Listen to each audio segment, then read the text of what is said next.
Good morning, everyone that joined us so far. We're just going to give people 5 minutes to log on. So we'll start shortly at 5 minutes past 10. Thank you.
Good morning, Manier. Good morning. Long time, long see.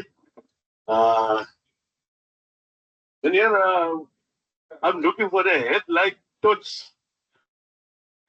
Headlight torch. I can give you. Mute, meneer, Angelo.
Aku may jaga sold my job from 7.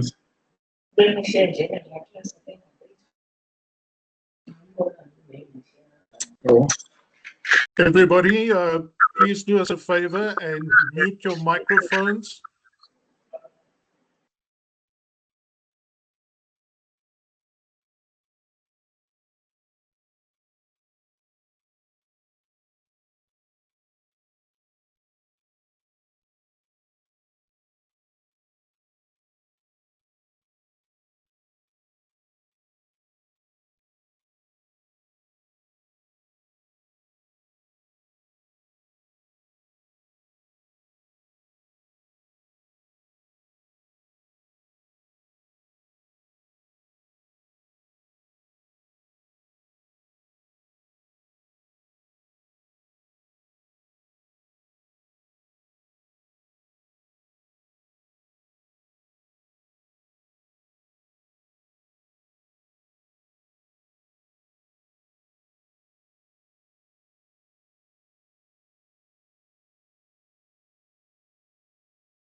Good morning, everyone, and a welcome to joining us for today's webinar on South Africa fire statistics.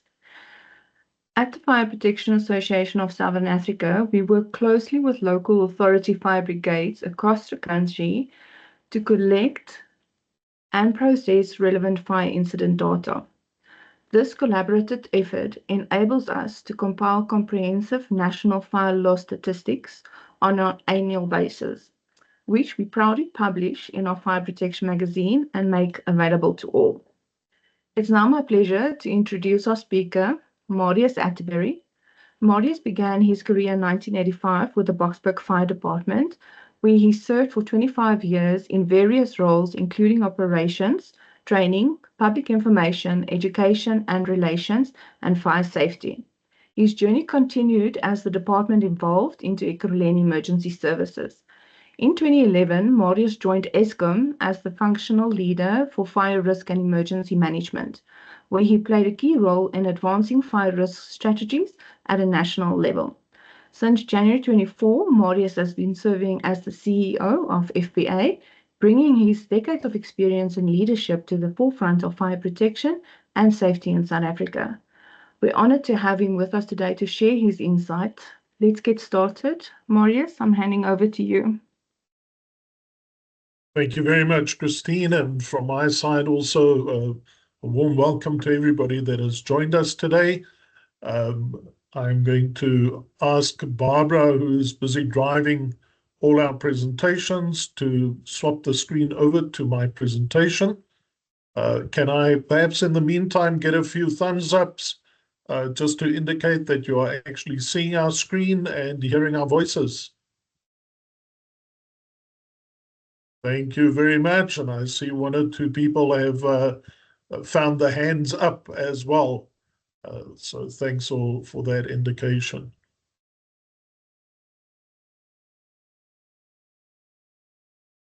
There we go. We're just waiting a little bit. Let me start off by thanking Christine for her hard work. She's now introduced me, but most of the material that I'll be sharing will be coming from an article that she penned for our quarterly magazine. I see we're still just waiting for my presentation to come up. And one or two of you have your hands up. If I can encourage you to lower them, unless you have a question right at this point in time. So I'll just give you a moment or so to find that lower hand button as well. So Christine has been part of this collection system. She and Neo are the people that have been getting things from all over the place, putting that together, and eventually you would see once a year we publish in our magazine all of the statistics.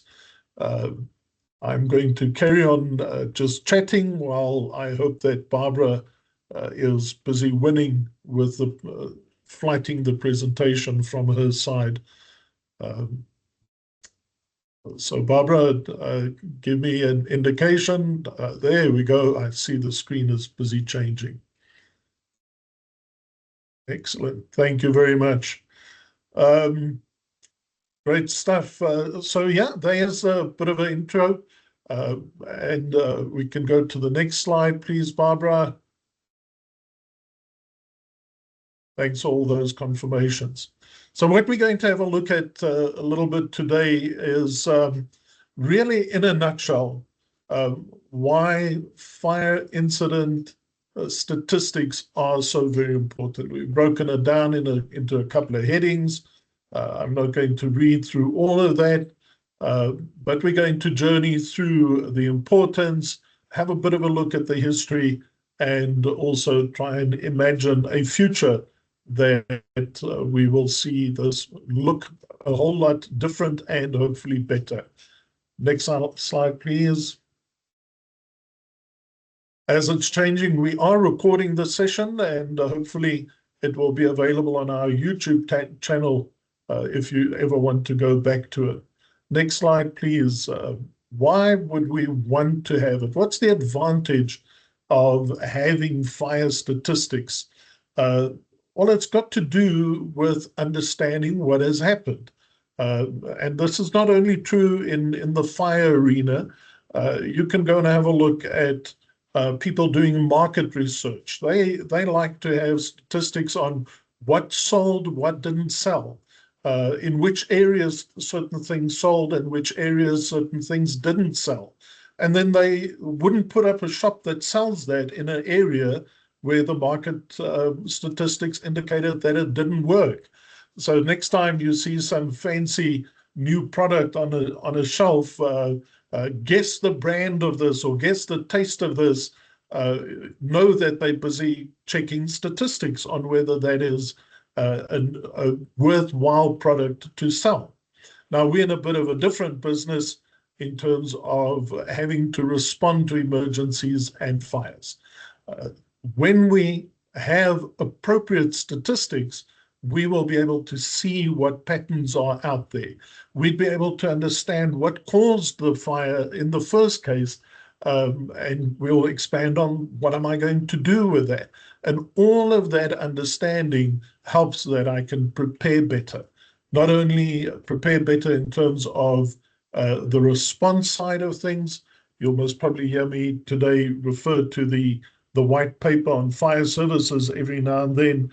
But prevention is going to be and is already one of the key focuses as we take fire services into the modern centuries. And without understanding the history, accurate statistics, in other words, it'll be very difficult, if not impossible, to determine, well, what can we do to prevent these fires?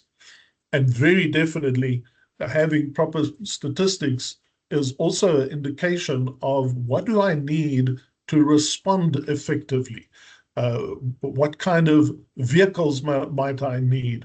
What kind of training would my people need? Even how many people I might need. We do have a SANS 10090 standard, Community Protection Against Fire. But keep in mind that that's like a generic view on what we kind of believe is the best way to go. But once we do proper statistical analysis, I might find that I need more of something in an area, or I might be able to prove that if I put less there, I am still effective. I will still be able to respond effectively, do proper preventative measures, etc. And then there's the element of engineering. Here, one of the key things amongst a bunch of others that I'm thinking of is if we understand that there is a certain trend of a product that is always involved in fires, then we can go and engage with how is that product built? What's the engineering that it's gone into it? Because the role of engineering is to have safe products to do the work. Engineers aren't supposed to find the quickest and easiest way to do something that is also very dangerous. They're supposed to actually engineer safety and effectiveness into one thing. And our statistics help inform that kind of engineering going forward. I would even venture, and I want to plant a little bit of a seed around engineering, that if we understand how we respond, what the vehicle currently is built like, how much water it currently carries, and am I using that to the most productive response elements around a certain fire? Isn't there perhaps a way that I can engineer a new way of responding that will be more effective, maybe cost less, might cost a little bit more, but the more effectiveness part means that I put out the fire quicker, the recovery from those people affected are quicker, and even my own readiness for the next fire might be better. And all of those would be engineering solutions. Next one, please, Barbara.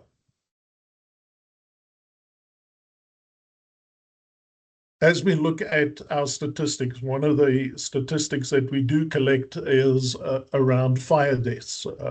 Actually, a very sad statistic. And you'll see I'm not going to harp very much on the actual numbers today. We're talking about principles and how we take the principles forward. But if I understand, for example, as you see there, that most of the fire deaths occur early in the morning, in winter time, and within a certain demographic group in the country, I can now start thinking, well, what is the causative factors around that? How can I work that prevention element? How do I do education to help that prevention element? How do I better prepare my response for those areas that are so affected? And we'll carry on the slides coming about that a little bit more. I can identify what resources I need, people resources, vehicle resources, equipment resources, training resources. All of that can be informed and should be informed with the statistics that we have collected.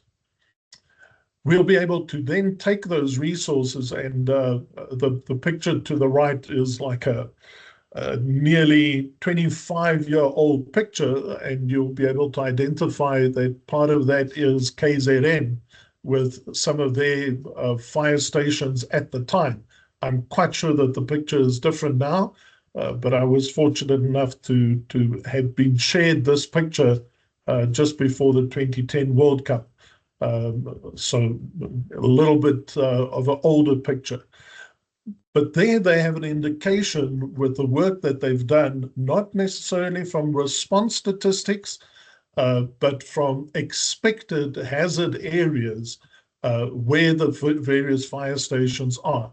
And one of the interesting things that we saw at that time, for example, was that the Germans would run a computer simulation, and with that identify that during the day, it is best that I have all my or most of my fire trucks and my trained people close to the industrial area, because the residential areas are of low use then. Everybody has gone to work. But as things shift, there were, for their examples, the German example, enough reason to then reduce the number of people in that industrial area, reduce the vehicles, and take one or two crews and rather place them close to the residential areas. We don't have enough information currently to say our incident statistics would support an approach like that. And those are the things that we want to get to for that optimal resource placement based on real incident statistics. We can even, with some proper trending and looking at all of the collective pieces of information, work our fire prevention in such a way that it targets areas that have the highest incidence of fire occurrences, highest fatalities, highest injuries, highest losses. We then understand where we can do those fire prevention activities, both the education and the enforcement side of it. Thank you, Barbara. Next one, please.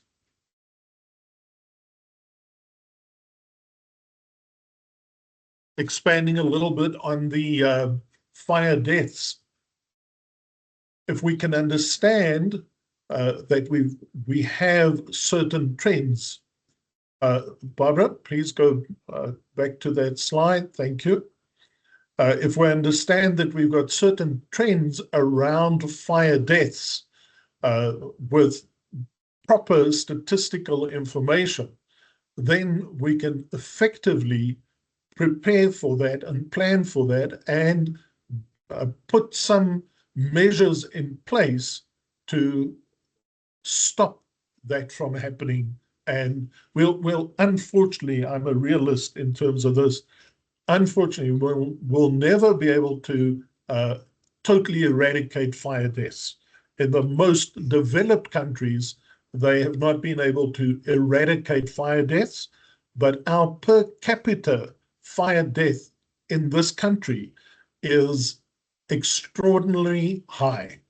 Now, right now, if you want to know about fire deaths, if you, after this, perhaps interested in some numbers, we do record that, and you can go and have a look at our latest magazine, but you'll find more interesting information around fire-related deaths in the Stats SA portal. So Stats SA has, as part of their bigger statistical information, all the deaths recorded in South Africa, because every person that passes away has to be given a death certificate, and the death certificates would capture reason for death. And if the doctor or whoever declared the person deceased records fire as part of the reason for that fatality, Stats SA picks that up from the death certificates. So you'll find that there's a mismatch between what's on Stats SA and what FPA has received, FPA SA, as fire death statistics. And it's got to do with some elements we'll touch on a little bit later, the completeness of the reports, etc.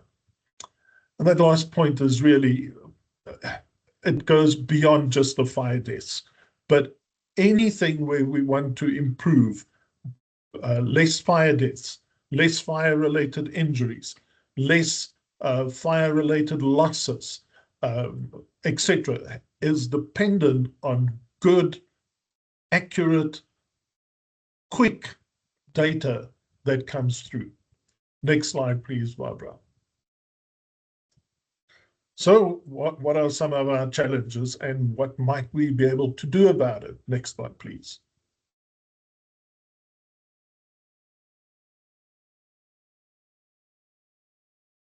We see, as one of the other slides very briefly summarized, that in winter, we have people using open flames in certain socioeconomic environments to both heat their place, and by the way, as I'm saying that, I'm realizing this will be on two different ends of the spectrum.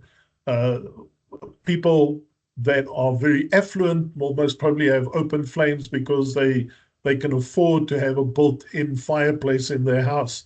And people on the lower income scale have no choice but to have the open flame happen. But the fact of the matter is, we then identify that the use of open flame for those certain activities, heating and cooking during the colder months, is cause of fires. And then just for a bit of a thought-provoking comment, we might then also see more wildland fires occur. And we also now have a good idea that the wildland fire season, veld fires and things, are not restricted anymore just to like a 3-4 month period. It seems to run much longer. And then I ask the question, well, is this the reality? How can we say that? Is it really true? And I can tell you that it is mostly true because there are people tracking wildland fires over and above the statistics that we receive at FPASA. People are tracking that from a vegetation management point of view and all over, but it's that data, it's the statistics that come through that is giving us that insight, that is helping us understand that certain fire hazards are growing bigger. Now, whether you believe in climate change or not doesn't matter. The statistics show that the problem is getting bigger. Then we can stop the debate about whether it is the diesel engines and the all kinds of human intervention, or whether it is just a natural cycle that happened. That does not matter anymore. The statistics show us that the problem is real, so we have to look for a real solution, and we can spend less time debating on was it us or is it just creation doing what it does. We see that the way that houses get built, the material that gets used in house building, that has an impact on our fire look and feel. As we see more and more informal settlements, as we see more and more low-cost housing, there's a change that happens there in how these things burn. But also, all of a sudden, we've got certain green initiatives going on. And I remember reading an article by ex-chief Wynand Engelbrecht about people basically planting forests around their high-rise buildings. And if we get to a point where nobody's taking care of that, or you didn't use forever green things, and now I've got a dried out forest on the outside of my building, we're going to have a different kind of fire risk coming from there with a higher impact. What we need to have a look at in terms of mitigation is, are there things that we can do so that those people using the open type flame as a solution have something safer? In that arena, we've seen people try and put out safer paraffin stoves over the years. Excellent endeavor to have been launched. All paraffin stoves that get imported into the country are supposed to be this new safer type. And I bet you my bottom dollar, if you go to the local general store, you will still find all of those older, less safe paraffin stoves freely available. And whether you are affluent or poor, South African mindset is typically, I'm going to try and buy the lowest price item that can do the job for me. So we have, where paraffin stoves are used, the cheaper ones, they're everywhere. And that creates this extra fire risk. How do we know, how we're going to track that is still a problem, is if our fire reporting indicates some element of that, so that we can perhaps go back and put greater pressure on the import side of things, that we don't have those cheap, unsafe ones in the country. As an example, we can see improvement in what kind of buildings get put up. First part there is the distance between buildings. Just yesterday, no, Tuesday, I was in the plane yesterday, but Tuesday I sat together with another group of people, studies done at universities, University of Stellenbosch specifically as well, where they prove where we have informal settlements that are a meter or less structures, or the distance between structures are a meter or less, we are fairly certain that we will have rapid fire spread throughout that informal settlement. Where we have a distance of 3 meters or more between structures, the probability goes extremely low for any of that type of fire spread. How do we get those people to adhere to something like this? Because it's a bit of a difficult one to go and legislate and enforce, but mostly all of us want to be safe. All of us don't want our places to burn down, whether it is a low-cost place or a very nice high-end, Bloubergstrand or something place. We don't want it to burn down. So the public education, that awareness, helping people to understand it is better for you to have the spacing distance. But there are also other solutions like then spraying some form of a fire retardant, not necessarily the high-end stuff that you see in factories and the like, but spraying that on those exposed walls where they're closer than a meter to each other, that can also limit the spread of fire. Question now then would come, if we look at these mitigations and these improvements that we're putting in place to reduce it, how will we know that those things have been effective if we do not have good, accurate statistics to build our case on, to say, do you see where we did public education? People have built further away from each other. We had fires again, but 2 years ago, we lost 80 structures, 140. This time round, with those extra distances, or maybe the spray, we only lost 4. If we don't have accurate statistics, we're going to be extremely challenged to prove that the type of mitigations we've put in place, the solutions that we've helped people to latch onto, had any kind of a positive effect. Statistics, reporting, super important. Next one, please, Barbara. I carried on a little bit about the public education side of things. And the principle of public education is understand what is the highest problem giver in a specific area. Maybe you have more than one, and you focus what you tell people, you focus how you help them on those specific problem areas. The vision must be that as we resolve those specific problem areas, let's, for the sake of this conversation, say it is the building things too close to each other. And we get it right that the people create the distance or put on the spray. It doesn't mean that all of a sudden now they have a super safe society.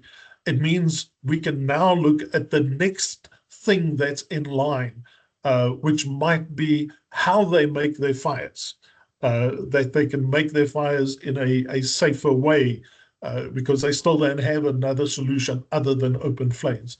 So we go and have a look at the highest risk thing, the highest risk area, and we target our campaigns to address each one of those with the intention that we must be able to track and record the wins as they happen. The other part of that also is, if I now track and I record and I've got good statistics and nothing's improving, I can go back to my campaign and say, where are we missing it? We thought we had identified the real problem, we identified the real solution, but clearly something is not working. And it's only through good statistics that we'll be able to go and revisit to then bring better solutions to the table. Next slide, please.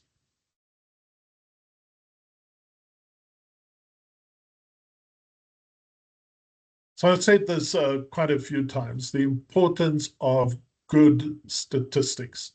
It is absolutely critical so that I can go and have a look at what is really happening out there, evaluate it, see whether those things that I've put in place to try and remedy it is working. Part of that would be taking your information from before you did that intervention, tracking it while you're doing the intervention, and a while later. And this is possibly if you are working with decision makers that said, all right, we will allow you to do the campaign, create a department within or a section within your department, and now they want to see what's the results. Please prepare them that these results for these things are not 6 months, 12 months. Typically, this kind of solution would have to be tracked over a number of years. But you need to show, before I started, this is what it looked like. Now, while I'm busy with it, these are the small wins that we are getting. And soon, 3 years, 5 years, we can show massive improvements, massive gains. And in some of the arenas we talk with nowadays, they talk about return on investment. So you might also have some kind of funder that says, all right, we'll support your program. Talk to your funders that they don't look at that as a short-term element, that if they come in, it's not, oh, here's a couple of bucks for the next 6 months. If they really want to see a return on investment, they need to support that investment over a longer period, which sometimes might mean that we pick a smaller area to focus on to give proof of concept. And when they see in 3 to 5 years that based on the good statistics that we've got, the improvement has come along, then you can always up the game a little bit and say, well, see there, in 10% of the problem, we had a massive improvement. The other 90% now also needs similar attention. So yeah, it requires long-term thinking. It's a bit like the stock market. You're not going to put your 50 bucks in today and 3 weeks later you're a millionaire. You're going to have to put in your 50 bucks every day for a while, and eventually there will be a payoff. I added a little to there. No, please go back to that slide, Barbara. There to the left, I have heard that there is a proposal to do a national study based on a few identified places to have a look at how fire incidents are reported, some areas, why that works well, other areas, try and help understand why it's not working well. So we, at IFPASA, we kind of holding our breath to see, is this organization going to be successful in getting approval for that study to happen? I believe it's a very important study that needs to run, while we also looking at what can we do now, today, and even this webinar is part of a now, today intervention to really create that gospel out there, the message to say, report your incidents, share it nationally. Let's be better than we were last year and the year before that. But hopefully that more academic study will help us get a deeper understanding on where we are and where we should go. Thanks, Barbara. Next one. So what happens if we don't report properly? Next one, please, Barbara.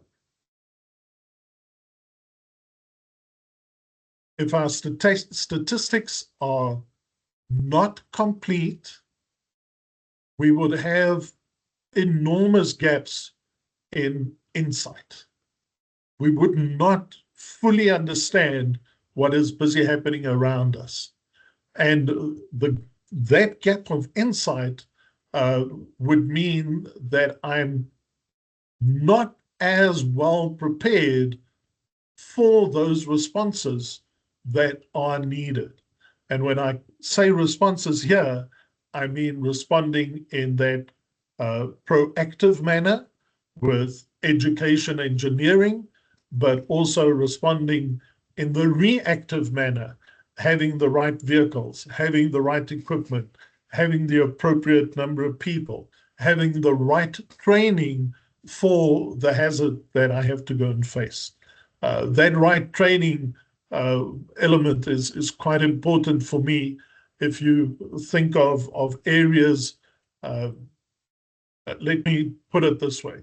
Our fire training is developing quite nicely, very much based on some NFPA input. And so we've got fire training in the country now that I don't want to give my age away too much, but nearly 40 years ago when I started in the service, training was, do you see it, that old guy over there? Go, he'll show you what to do.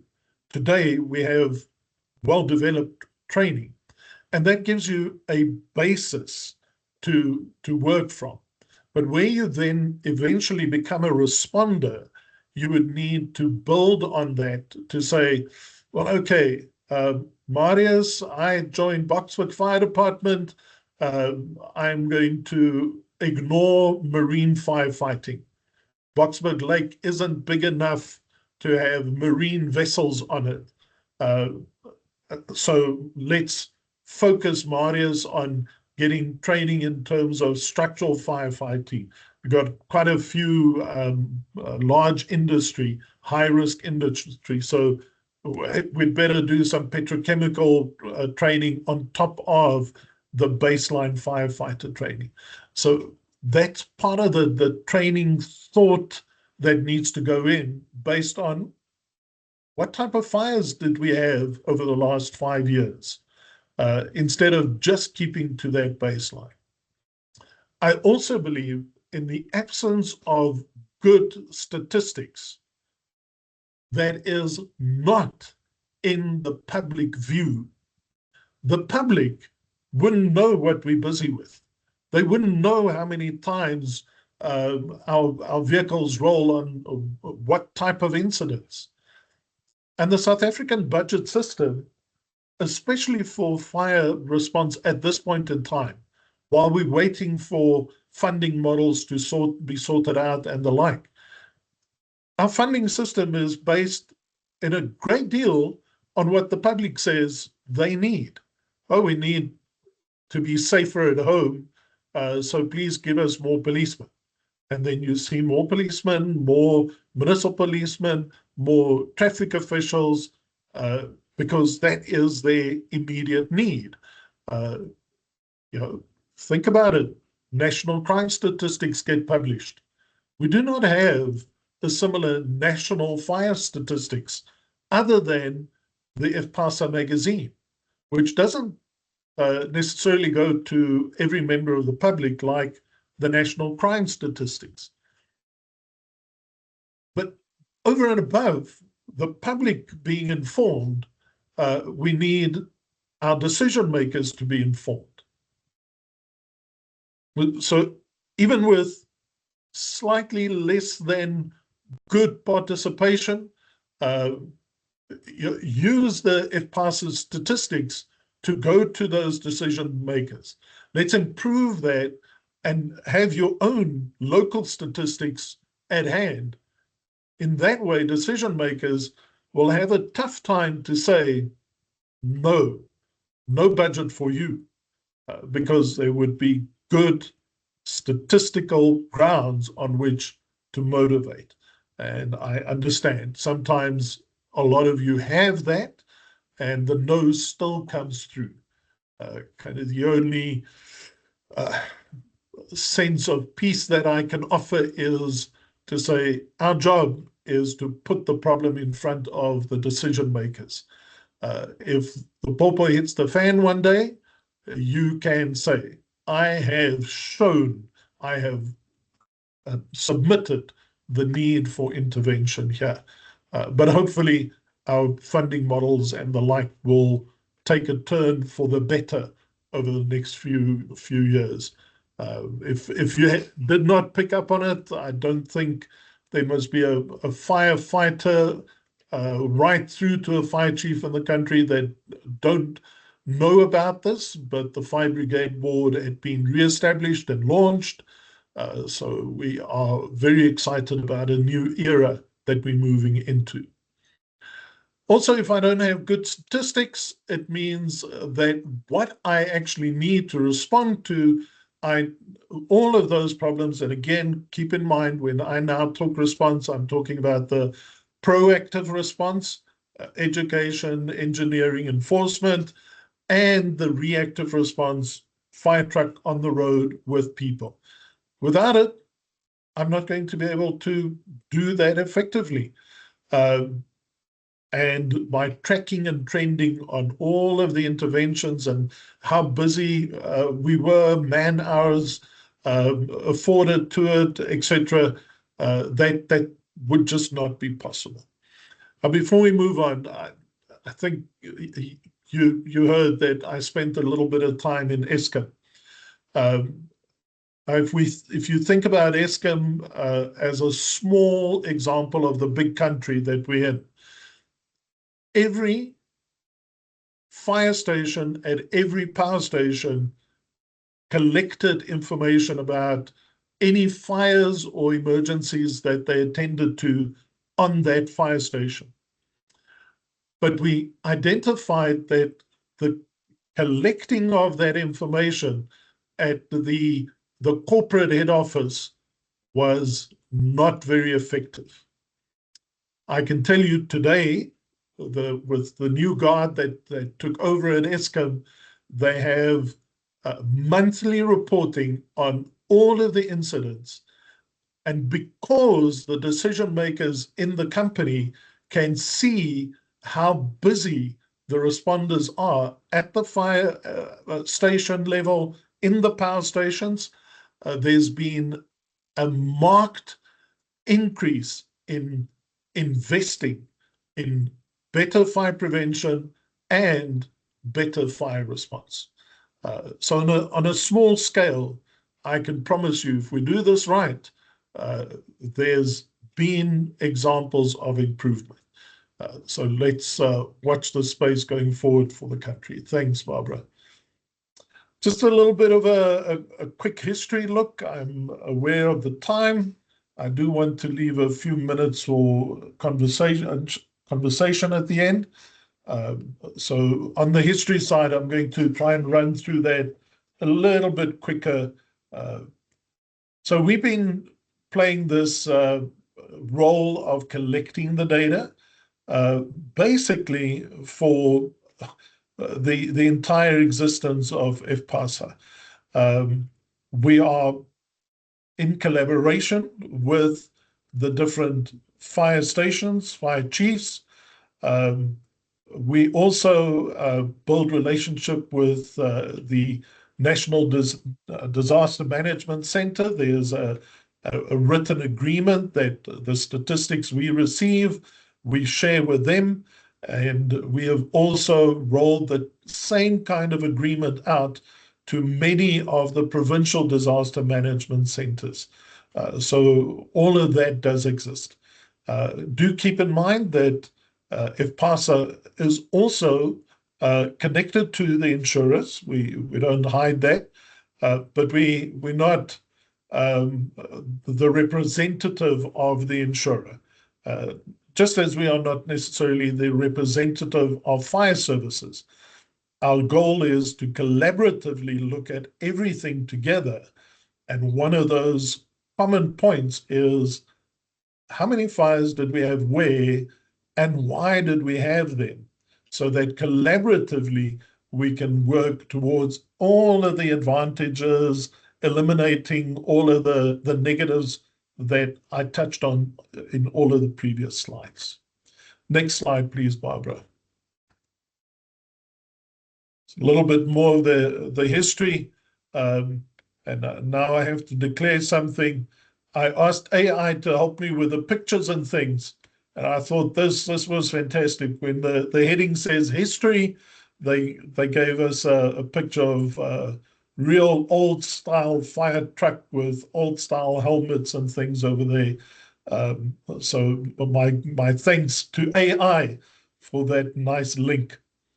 So here you see, since 1973, collecting the information started. I started in the fire services in the early 1980s, and I clearly remember that it was part of my job as a junior fireman to complete a big paper sheet with information. We've progressed to the point where you all now get Excel spreadsheets, and we email things around. We don't have to send it by pigeon anymore, like we did in those beginning years. So at least we moved on a little bit. And the first report was published in 1973 in our magazine.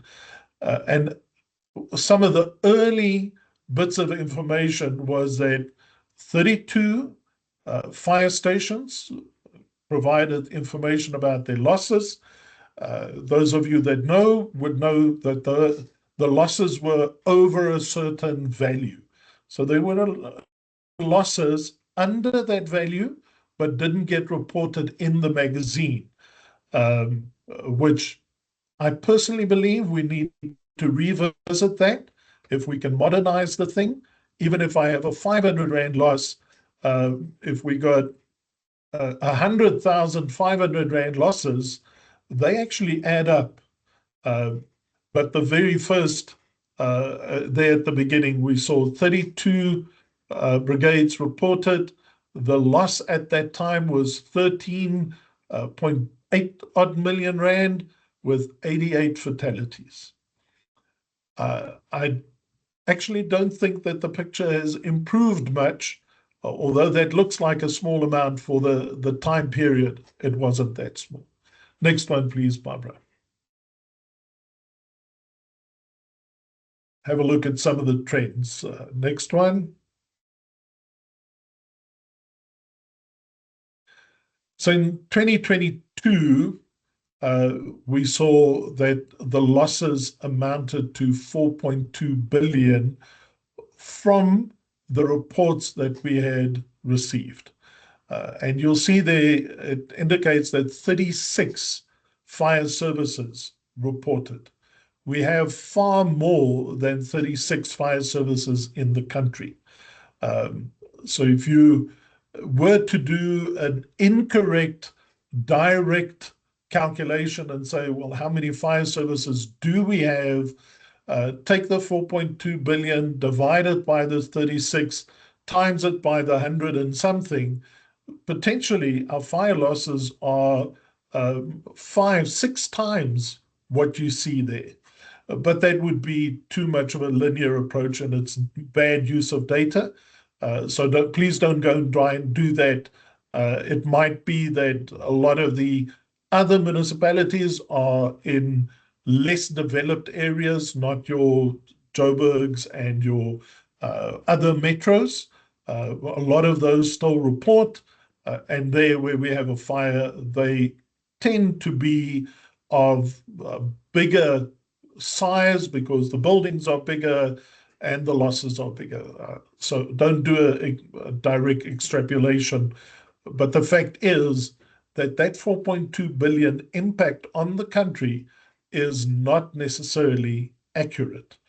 And even before I joined FPASA, I have been making a case that there are losses under the minimum amount that we set, that they add up. And we need to get our vision clear to have a full picture of what the losses are.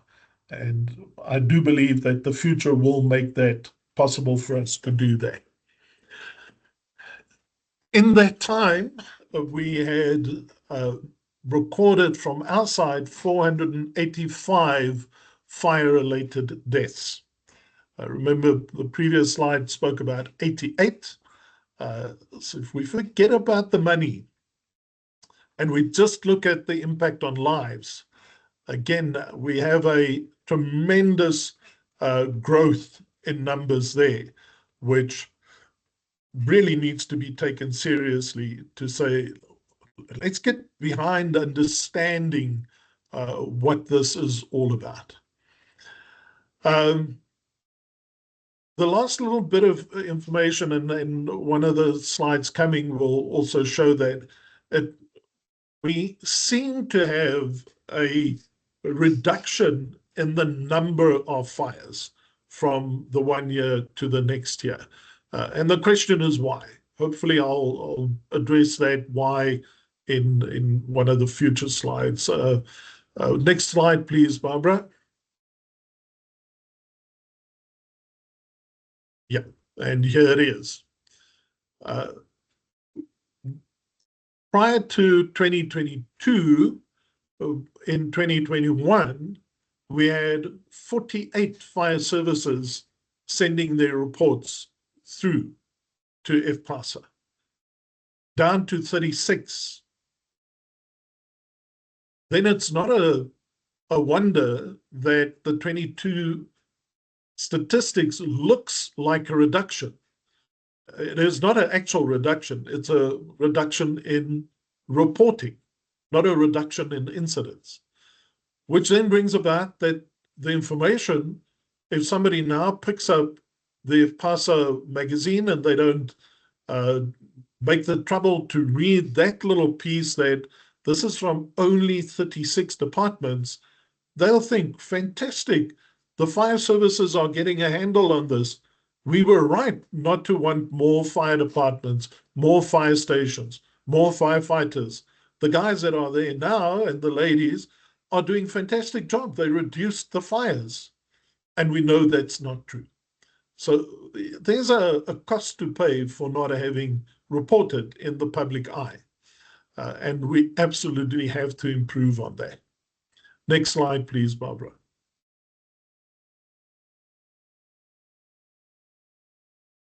We do have challenges, and we want to standardize. Next one, please.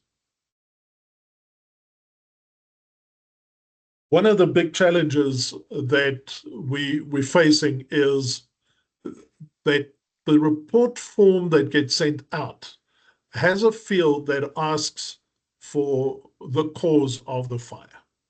There's been a lot of talk and things going on about who is and who isn't a fire investigator, and there's some legislation around that, and we absolutely have to look at an improvement on our skill set as fighting officials, fire safety officials, and the like, so that we have more people with confidence around fire cause determination. And I use that word because the other word, fire investigator, is kind of a legal position that you take in, which might be one of the reasons why we see people choose those two areas, undetermined or other. And with just that, we really don't have a good picture of, is it most likely open flame? Is it most likely overloaded electrical outlets? Is it possibly arson? It seems as if there is a bit of a carefulness by the reporting parties to say anything about what might have caused the fire. One of the things that we would possibly do going forward is to add a disclaimer to protect the reporter, to say the expression on the possible cause of a fire will not be seen as a legal statement. Yeah. We absolutely need proper fire investigations to happen, and there's a way that we can achieve that. In my own estimation, if I don't want to be a fully fledged fire investigator, I can still become quite a competent fire cause determinator, which is a little bit of it's not quite like, I don't want to be a fire engineer, but I can give you my opinion about fire safety elements. There's a difference. So that's really one of the big things that we'd like to see some improvement on, is that people are a bit more bold in saying, as operational fire crew, we believe this is the most likely thing that had happened. Earlier slides, I touched on that. If we have that insight, then we can start preparing public education. We can start engaging engineered solutions, all kinds of interventions like that, that will be aimed at that preventative, proactive arena. So that's one of the things that's really a challenge for us. We find that a lot of people just leave information out, like what's the approximate loss? And the reason why we want approximate loss built into the report that comes back is to say, well, there's an element of gauging the effectiveness for yourselves as responders. I went to Alcatel building, the entire building, potential value of the entire building, 25 million for the building, another 150 million for the content. Our firefighting stopped the fire in about the first 10% of where that building is, and we stopped it from going into the high value storage area. So my approximate loss was 5 million rand, 18 million rand, but the 145 million rand that we now saved needs to also be acknowledged.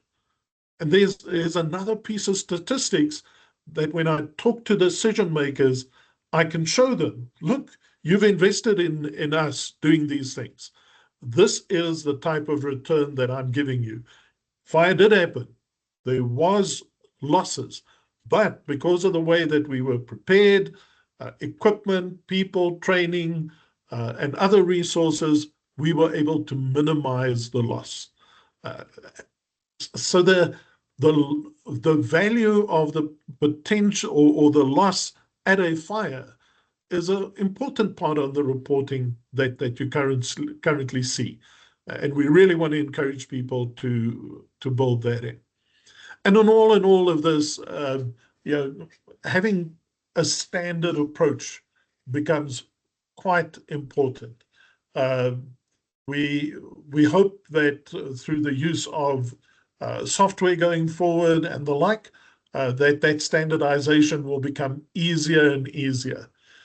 To the left, you'll see a sentence about the absence of legislation. I didn't carry on too much about that because that is one of the things that we're hoping to influence as the white paper goes through, and eventually we get a bill and we can see some regulations maybe coming out of this. Then we can regulate. Any fire must be reported, and this is the minimum fields that must be captured. So I'm very hopeful that legislation will become something that we can latch onto. Just to drive a point home here, you'll see I put this table together with some information from 2013 through to 2022. And all the way up to 2019, you see a steady increase in numbers. Actually, between 2017 and 2018, you see the total loss just shoots up doubles all of a sudden. And then 2020 is also quite a high year.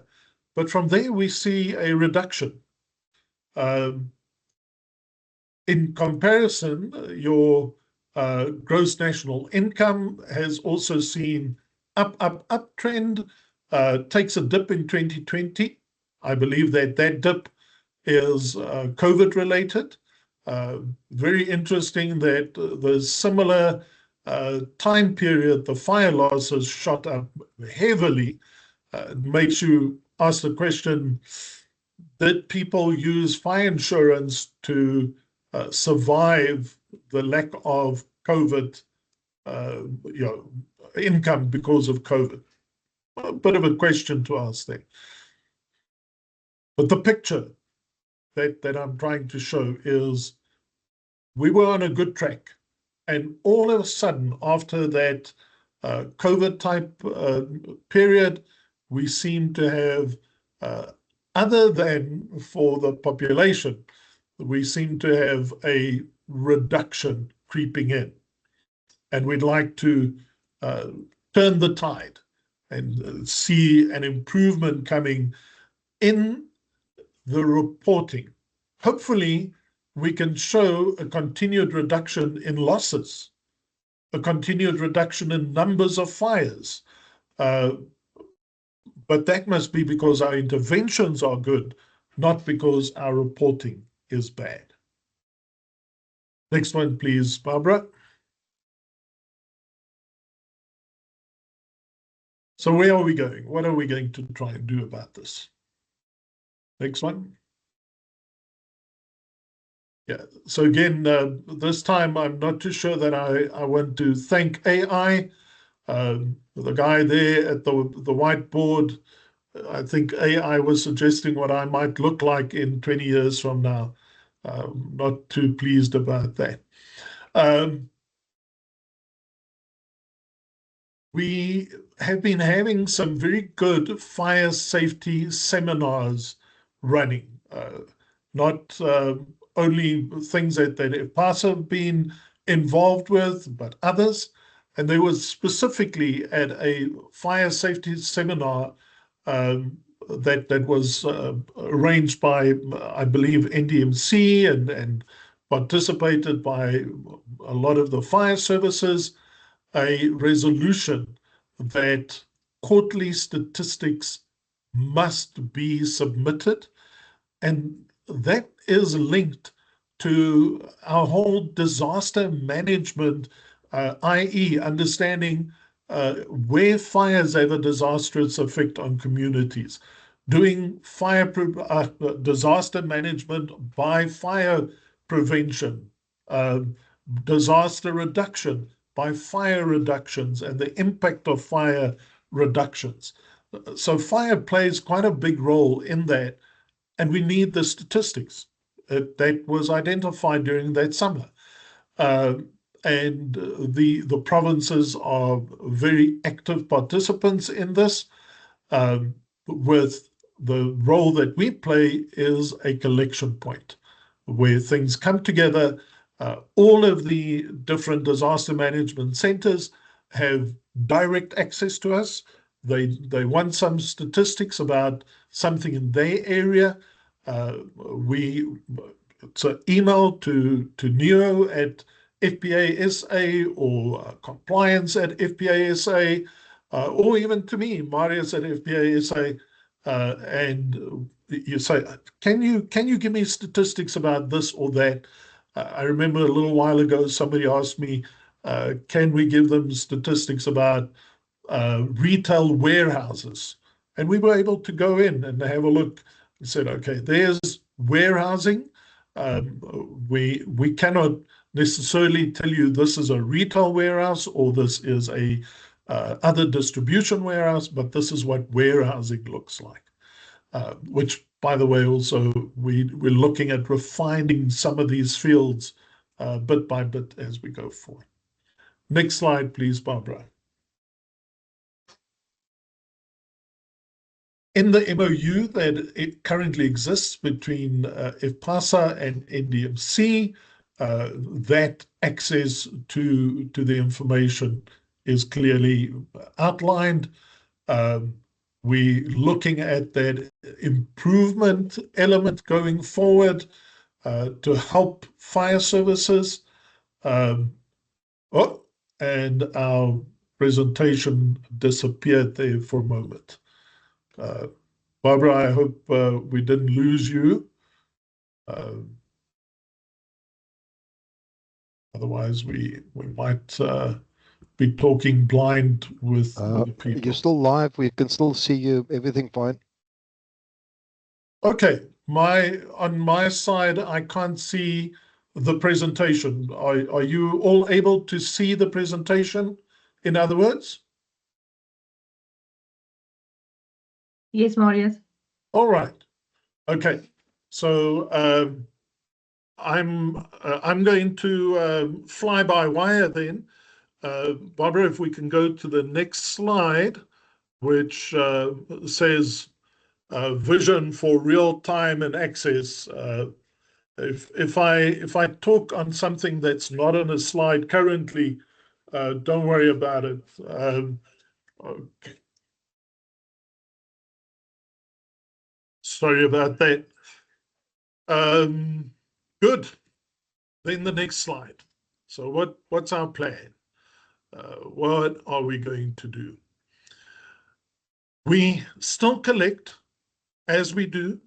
Please look out for emails. If you believe that you are supposed to get the email in which we ask for the statistics and you don't, let us know. Give us the contact details. That could be one of the things that's hampering us a little bit in actually getting the right information from the right people.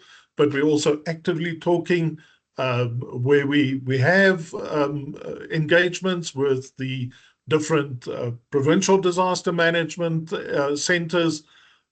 So we're going to carry on doing that. But we want to have a look going forward at how can we modernize this from sending a spreadsheet to possibly even having something that an incident theoretically can be captured by the responding officer, incident commander, on their cell phone, on their tablet, on their computer, on a single platform. And as you capture that for your own use and your own implementation, it automatically shares it to some national database where we can do all the collation and everything. So we're seriously looking at the potential of a solution like that. But I also know that some other entities are similarly looking at something that could do the same type of thing. So if you've got ideas, talk to us. Let's see, maybe there's something we can do for the future. And the last point there about real-time data benefits becomes important for me as well, so that we can see a trend develop in our area. All of a sudden, I had no felt fires. I had 2. Oh, the next day I have 7. The next week I've got 35. What's happening in my area? Is it within expected trends, or is there something weird happening now that I have to very quickly get my head around and make sure that we can handle it? So there's some value in having this as a real-time thing that people can look at it, other than just the quarterly reporting with an annual report, which still is very useful. The next slide, please, Barbara. I think I carried on about this quite a bit. I really want us to take this to go from something that's on the FPASA magazine, which through our website is available to the public, but very few public members would download our magazine and read it.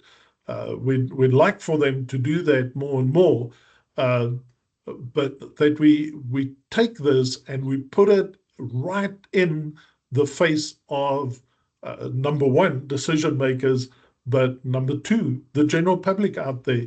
And hopefully, before I lay my head down, we would have been able to make the turn that as we see national crime statistics go out, we have a similar national fire and emergency type report that gets put together, that the public is much better informed. Next slide, please, Barbara. To the right of this slide, you'll see the pie chart there. That, by the way, is just a quick picture from the white paper. And the white paper acknowledges also the utmost importance of statistics. If you don't have the white paper, it is a free download from COGTA's website. I'm sure if you do a Google search, you'll be able to find it. Very good reading for us to understand where the fire services are heading towards. And some of you would have had the privilege to also listen to presentations from people like Roland Hendricks with the vision from their department on where fire services is heading. So it's there so that we can be better informed, track what is busy happening, and stand ready for any threat that might come our way. It is important that we work together on this. Like I gave you the example in Eskom, every power station having their bit of information had far less of an impact on the business than when it was collected together. That really showed the real weight of impact of fire and how much worse it could be if we keep on just maintaining what we've got now. We have to collaboratively show this so that everybody has more of a motivation to work towards those improvements. And all of that must inform us what is the best thing to do. What kind of education? Not should I do education or not, what kind? Where do I focus it? What does it contain? What type of engineering solutions do we have to go and access? And how better to prepare for the response in all aspects of that. And the next slide is just a few conclusions, which you can go and read at your leisure. We have to have through. It is critically important. We have some challenges that we're working at trying to solve. And collaboration, I believe, is an important key to taking us forward. And then the last slide is just our thank you slide. If you need to make contact with us, you've got all of those bits and pieces of contact details over there. So thanks, everybody. I've left a few minutes for any questions. If I see we've got 1, 2, 3 hands still raised, I'm going to just call on the people that have their hands raised. If I can sort my little doodad out here.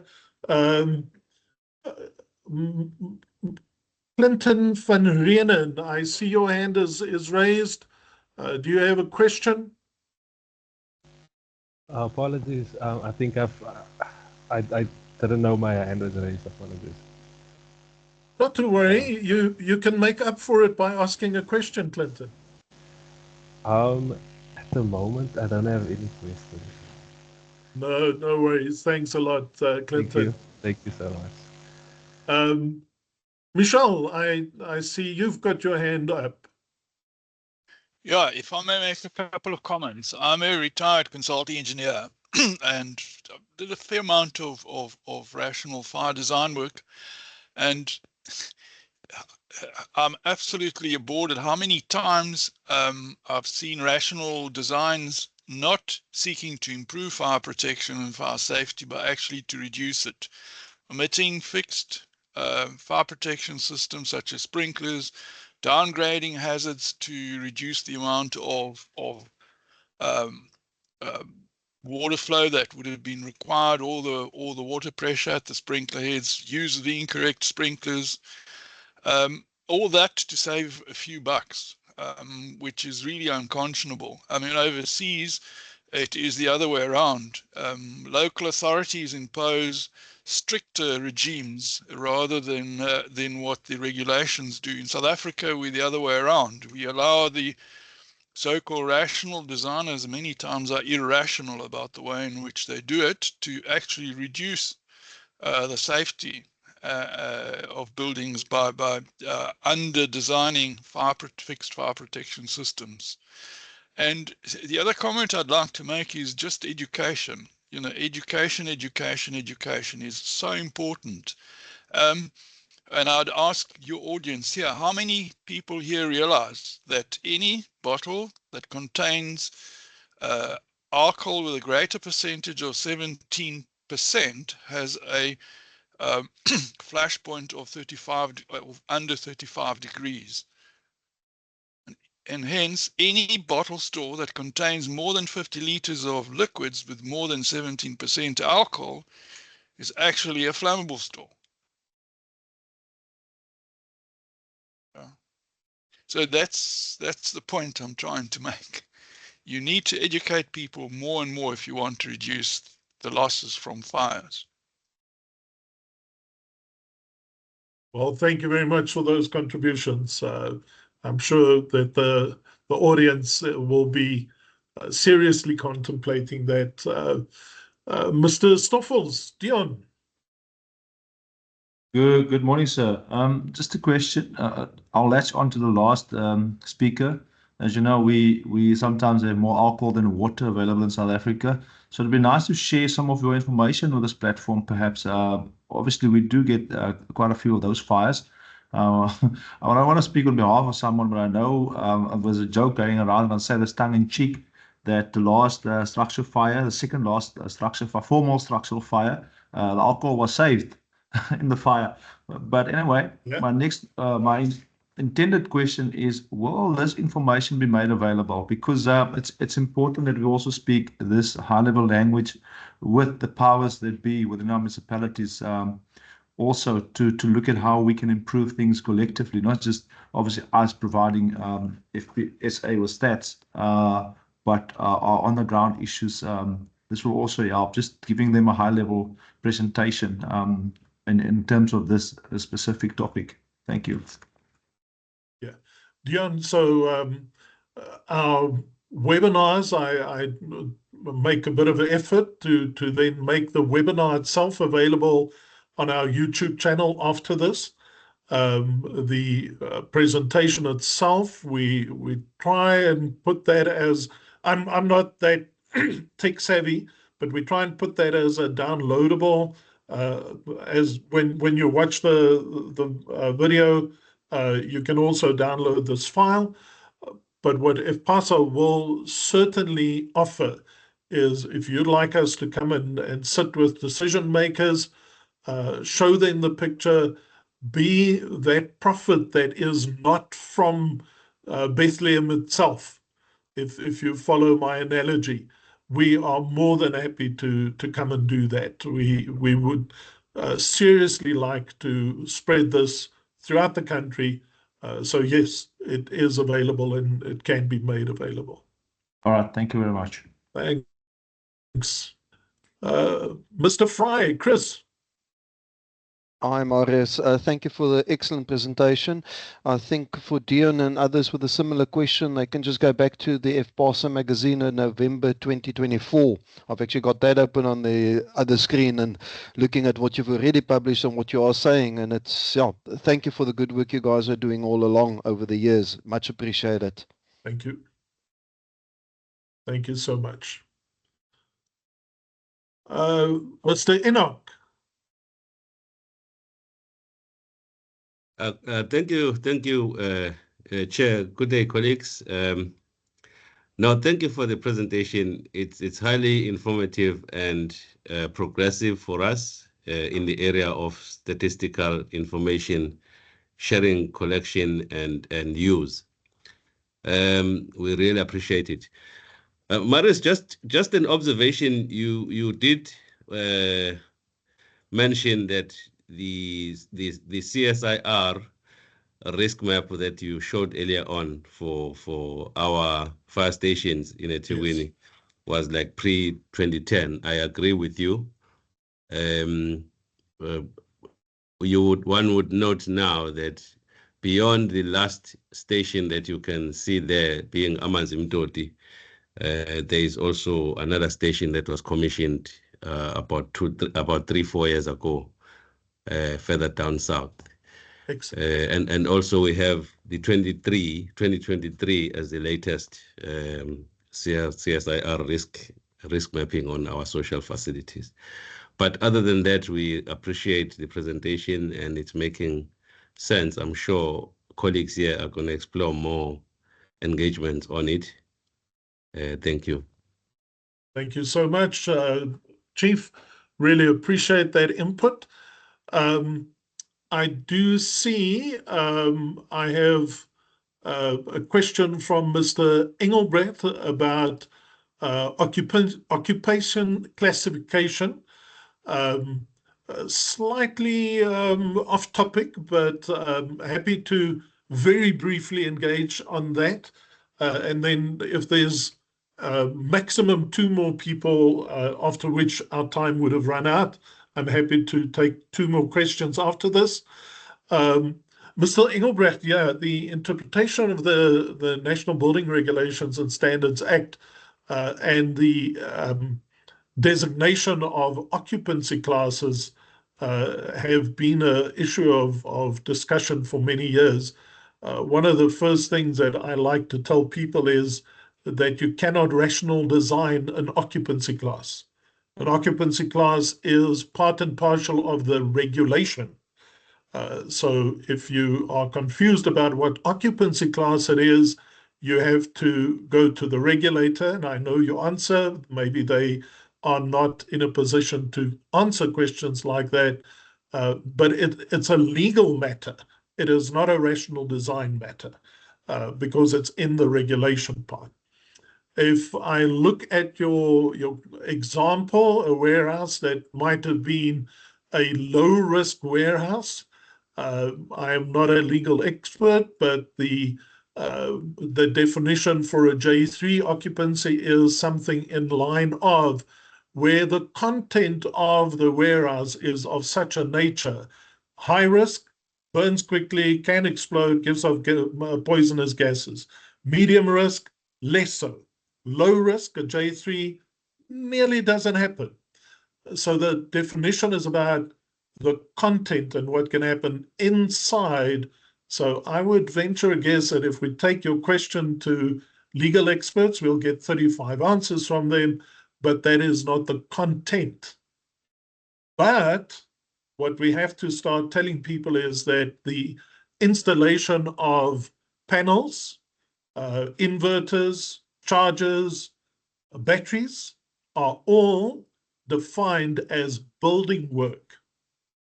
The definition of a building is quite clear in the legislation part, the act and the regulation, and electrical installation work is seen as building work.